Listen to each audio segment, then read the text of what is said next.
عن عطاء بن يسار انه سأل زید بن ثابت عن القراءة مع الامام فقال لا قراءة مع الامام في شيء۔ حضرت عطاء بن یسار رضی اللہ تعالی عنہ سے روایت ہے کہ انہوں نے حضرت زید بن ثابت رضی اللہ تعالی عنہ سے امام کے ساتھ قرات کرنے کے بارے میں پوچھا، کیا میں امام کے ساتھ قرات کر سکتا ہوں، یعنی جب امام قرات کرے آگے میں اس کے پیچھے پیچھے پڑھ سکتا ہوں؟ تو انہوں نے فرمایا امام کے ساتھ کسی بھی نماز میں قرات جائز نہیں، خواہ سری ہو یا جہری، یعنی یا پوشیدہ والی نماز پڑھی جائے، چاہے سری نماز پڑھی جائے یا جہری نماز پڑھی جائے، کسی بھی نماز میں ہم امام کے پیچھے یا امام کے ساتھ ساتھ قرات نہیں کر سکتے ہیں۔ یہ بخاری شریف کی حدیث، مسلم شریف کی حدیث ہے۔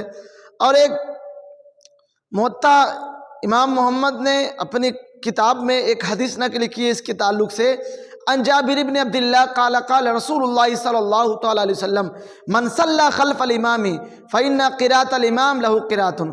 حضور خود فرماتے ہیں جو شخص امام کے پیچھے نماز پڑھے فإن قراءة الامام له قراءة، تو امام کی قراءت اس کی قراءت ہے، یعنی امام کی قراءت مقتدی کی قراءت ہے۔ قال محمد بن منبع وابن حمام هذا الاسناد صحیح عن شرط الشہید۔ یہ جو حدیث شریف ہے موطا امام محمد میں امام محمد نے ذکر کیا ہے، یہ شیخین کی شرط پر صحیح ہے، یعنی بخاری مسلم دونوں کی شرط پر صحیح ہے۔ حضور علیہ السلام فرماتے ہیں امام صرف اس کے لیے مقرر کیا گیا ہے کہ اس کی پیروی کی جائے، تو جب وہ تلاوت کرے تم خاموش رہو۔ اور قرآن میں کیا آیا؟ وَإِذَا قُرِئَ الْقُرْآنُ فَاسْتَمِعُوا لَهُ وَأَنصِتُوا، جب قرآن پڑھا جائے تو خاموش رہو، چپ رہو۔ تو پتہ چلا حضور فرماتے ہیں جب کسی کے لیے امام ہو، اور امام ہوتا کس لیے؟ امام اسی لیے ہوتا ہے کہ اس کی پیروی کی جائے، جب وہ پڑھ رہا ہے تو ہم کو اس کی پیروی کرنا، یعنی خاموش رہنا، چپ رہنا ہے۔ اور کیونکہ قرآن میں اللہ تبارک و تعالیٰ نے صراحتاً کہہ دیا جب قرآن پڑھا جائے تو خاموش رہو، تو ہم کو بدرجہ اولا خاموش رہنا ہے۔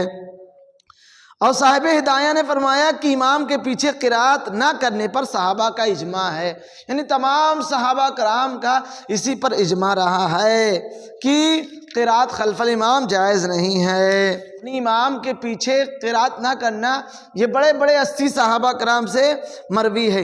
امام شعبی رحمۃ اللہ علیہ نے فرمایا کہ میں نے جنگ بدر میں شریک ہونے والے 70 صحابہ کرام سے ملاقات کی، وہ سب کے سب امام کے پیچھے قرات کرنے سے منع کرتے تھے۔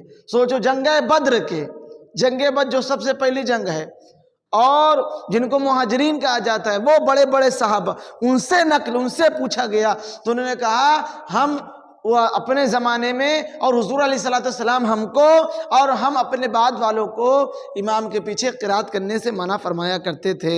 اب بعض لوگوں نے کہا اجماع صحابہ کا مطلب مجتہدین صحابہ و کبار صحابہ کا اجماع ہے۔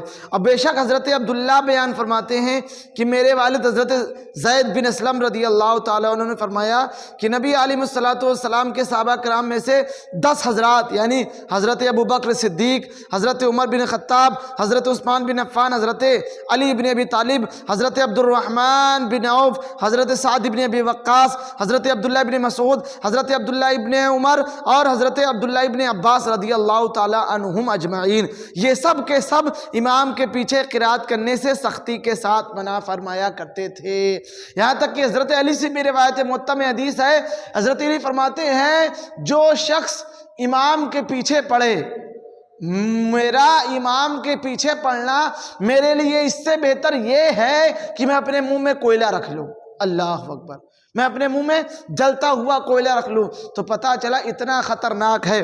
اور علماء خود فرماتے ہیں مقتدی سورہ فاتحہ یا کسی دوسری سورت کی قرات نہیں کرے گا، اگر اس نے قرات کی تو مکروہ تحریمی کا مرتکب ہوگا۔ اگر کسی شخص نے امام کے پیچھے قرات کی تو مکروہ تحریمی کا مرتکب ہوگا، اور مکروہ تحریمی جو ہوا کرتا ہے وہ حرام کے قریب ہوا کرتا ہے، گویا کہ تم نے گناہ کبیرہ کا ارتکاب کر لیا۔